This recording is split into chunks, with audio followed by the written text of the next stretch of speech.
Dunyodagi barcha musulmon mamlakatlarining yarmidan ko'pi tarixning bir davrida turklar tomonidan boshqarilganligi haqida bilarmidingiz? Ko'pchilik turklarni Turkiya deb atalmish mamlakatda yashovchi aholi deb bilishadi. Bu mamlakat Yevropa va Yaqin Sharqning orasida joylashgandir. Aholining aksariyati moviy ko'zli va mallarang sochli ekanini ko'rish mumkin. Agar ularni musulmonliklarini hisobga olmaganimizda, ularni odatiy yevropalik O'rta Yer dengizi xalqidan ajratib bo'lmasdi. Biroq aslini olganda turklarning kelib chiqishi qachonlardir bitta oila bo'lgan bir guruh davlatlardan tashkil topgan uzoq O'rta Osiyo hududlariga, keng yaylovzor va cho'l biyobonlardan tashkil topgan buyuk dasht deb atalmish o'lkalarga borib taqaladi. 400-yillarda turkiylar bir o'lkadan boshqasiga ko'chib yuruvchi kichik bir ko'chmanchi qabilalardan tashkil topgan xalq bo'lgan. Ular tez-tez boshqa qabilalar bilan janjallashib turishardi. Bu jihatdan islomdan oldingi arab qabilalari bilan juda o'xshash bo'lishgan. Taxminan shu davrlar oralig'ida mo'g'ul qabilalar o'zaro birlashishni boshlab, mazkur hududdagi boshqa xalqlarga jiddiy xavf tug'dirayotgan edilar. Shu zaylda 500-yillarga kelib, turkiylar lashlushlarni yig'ib g'arb tomonga ko'chishni boshladilar.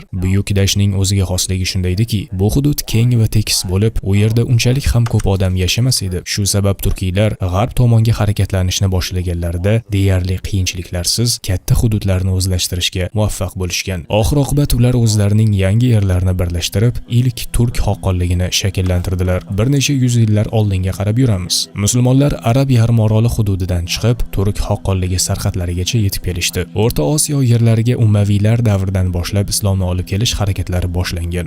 Abbosiylar davriga kelib Markaziy Osiyo musulmonlar tomonidan to'liq fath qilinib, islom bayrog'i ostida jamlandi. Fotih Qutayba ibn Muslimning harakati bilan bir qancha turkiy yerlariga islom risolati yetib keldi. Biroq turkiylar hali ham musulmon emas, islomga kirmagan qarluq turkiylar edi. Hozirgi Qirg'iziston yerlarida yashovchi qarluq va boshqa turkiy qabilalar Xitoyning Tan imperatorligiga qaram bo'lgan holda yashardi. Ayni vaqtda Xitoy o'z hukmronligini kengaytirish maqsadida O'rta Osiyo yerlariga hujum qilishni boshlaydi. Bir tomondan musulmonlar, ikkinchi tomondan xitoyliklar ziddiyati yuzaga keldi. Turkiylar bo'lsa ularning o'rtasida qolib ketishdi.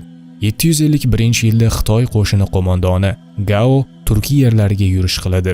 Gao Shanchi yurishlarni muvaffaqiyatli amalga oshiradi. Hatto uning qo'shini Farg'ona va hozirgi Toshkent hududlarigacha yetib keladi.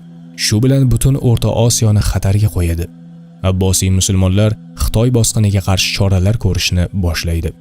Abbosiy qo'mondon Ziyod ibn Solih Gaoning 100 minglik qo'shiniga qarshi o'zining 30 minglik askarlari bilan hujum qiladi. Jang Xitoy Atlas chegarasi, hozirgi Talas yerlarida kechdi. Bungacha Xitoy qo'mondoni Gao o'sha yerdagi mahalliy qarluq turkiylari bilan bitim tuzishga erishgan edi. Shu sabab urushning ilk kunlari Xitoyning ustunligida o'tdi. Ammo musulmonlarning jangdagi axloqlardan ta'sirlangan qarluq turkiylari xitoyliklar bilan tuzgan bitimini bekor qilib, musulmonlar tomonga o'tishni rejalashtirishadi. Nihoyatda muhim bo'lgan musulmonlar va xitoyliklar o'rtasida kechgan Talas jangida bir qancha turkiy askarlar musulmonlar qo'shiniga qo'shilishga qaror qilishadi. Aynan o'shanda ular ilk marotaba islom risolati haqida xabar topadilar. Jang avj olgan hal qiluvchi bir paytda qarluq turkiylari qo'qqisdan Xitoy askarlariga qarshi musulmonlar bilan bir safda urushni boshlaydilar. Abbosiy musulmonlar va turkiy xalqlar Xitoy qo'shinini har tarafdan qamrab olib, jangda katta ustunlikka erishishga muvaffaq bo'ldilar. Oxir-oqibat musulmon va turkiy qo'shinlari g'alaba qozondilar.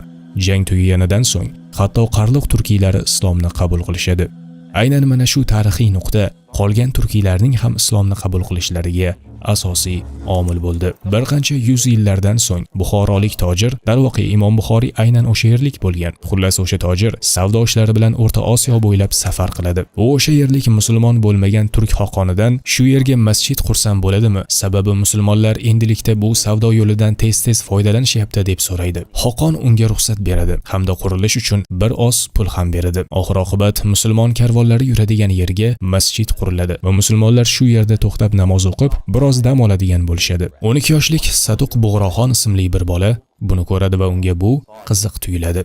U masjidga kiradida musulmonlarning 5 mahal ibodat qilayotganlarini ko'radi va bir qancha savollar berishni boshlaydi. Shundan so'ng u musulmon bo'lishga qaror qiladi, ammo islomni qabul qilganini oilasidan sir tutadi. Buni qarangki, bu bola Xoqonning jiyani bo'ladi va u bo'lajak Xoqon edi. U o'z xalqini musulmon qilishlik imkonini qo'ldan boy berishni istamasdi. Alaloqibat Satuq Bug'roxon birinchi musulmon turkiy sulton sifatida taxtga o'tirdi. Darvoqe uning poytaxti Qo'shg'arda edi. Qo'shg'ar Xitoyda yashovchi Uyg'urlar istiqomat qiladigan yirik shaharlardan biri. Uyg'urlar esa turkiy musulmonlardir. Mana endi hammasi jamlanyapti. Shunday qilib 934-yilda Satuq Bug'roxon o'z imperiyasini tangrichilikdan islomga o'tkazdi. Musulmon sayyohi Ibn Fadlanning aytishicha 200 ming o'tov musulmon bo'ladi. Bu esa kamida 1,5 million kishi deganidir. Bundan ko'p bo'lmasa agar. Chunki har bir o'tovda butun bir oila yashardi. U Qoraxoniylar imperiyasi deb ataladi va u ilk turkiy musulmon davlati bo'ldi. Ularning avlodlari O'zbekistondagi o'zbeklar, Xitoydagi uyg'urlar va Afg'onistondagi xazarlar bo'ldi. Shunday bo'ldiki, Qoraxoniylarning dushmanlaridan biri ularni mag'lub etish maqsadida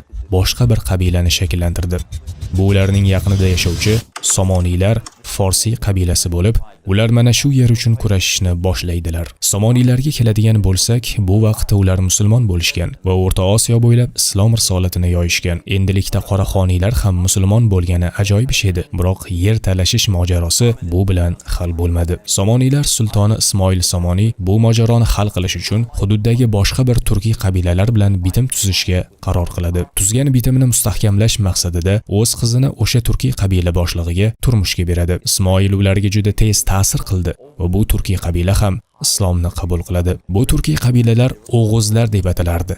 Keyinchalik ularning avlodlaridan Turkmanistondagi turkmanlar, Ozarbayjondagi ozarlar va albatta hozirgi Anadolulik turklar kelib chiqdi. Lekin yirik turkiy mamlakat bo'lgan Qozog'iston haligacha islomni qabul qilmagan edi. Qozoqlar Qipchoqlardan kelib chiqqan. Ular o'zlarining Qora dengizdan shimolga qaragan imperiyalarini tuzishgan edi. Bu juda ulkan imperiya bo'lib, Vengriyadan Mo'g'ulistongacha bo'lgan hududni qamrab olgan edi. Toki mo'g'ullar yana bir bor ko'tarilib ularni yakson qilmagungacha shunday edi. Mo'g'ullar ularni yerlarini bosib olib, Qipchoq xalqi ustidan hukmronlik qilishdi. Subhanalloh, bu Mo'g'ullar ham Allohning izni ila islomni qabul qilishadi. Mo'g'ul imperiyasining bu qismi Oltin O'rda deb nomlangan va 1313-yilda O'zbekxon uning sultoni bo'ladi. Shundan so'ng yuqorida gapirganimiz Satuq Bug'roxon bilan bo'lgan voqeaga o'xshash voqea bo'ladi. Ya'ni O'zbekxon yoshlik chog'ida musulmon bo'ladi va o'zining sulton bo'lish onlarini kutadi. Taxtga kelishi bilan xalqiga islomni da'vat eta boshlaydi. Tez orada butun Oltin O'rda islomni qabul qildi. Bunga qo'shilib ichidagi ham turkiylar,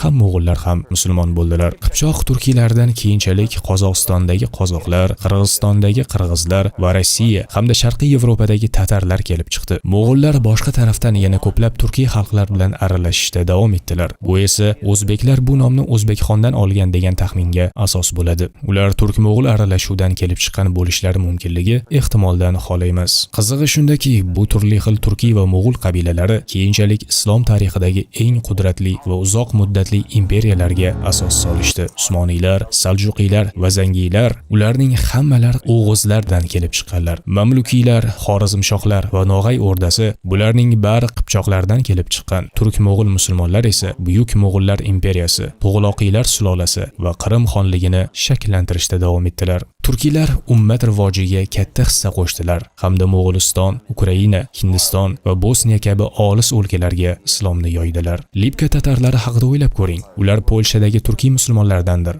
Aynan ular Nyu-Yorkda birinchi masjidni qurdilar. Yoki Ko'chimxonni oling. Ko'chimxon va uning turkiy armiyasi Sibir yerlariga islom risolatini yoydilar. Shu bilan bir vaqtda ruslarga qarshi jang qildilar. Turkiylar bu ulkan jamoa bo'lib, butun yer yuzida tarqalgan agar minglab bo'lmasa, yuzlab kichik qabila va illatlardan tashkil topgan millat vakillaridir. Ularning har birida o'ziga xos tili, urf-odatlari va tarixi borki, barchasini ildizi bir xil kelib chiqishga borib taqaladi. Ularning har biri turli yo'llar bilan musulmon bo'lishgan. Alhamdulillah, ular bizning islomiy birodarlarimizdir. Agar video sizga ma'qul kelgan bo'lsa va uni foydali deb topsangiz, iltimos yoqdi ishorasini belgilab, hamda agar musulmonlar tarixi haqida ko'proq ma'lumot bilmoqchi bo'lsangiz, marhamat obuna bo'ling.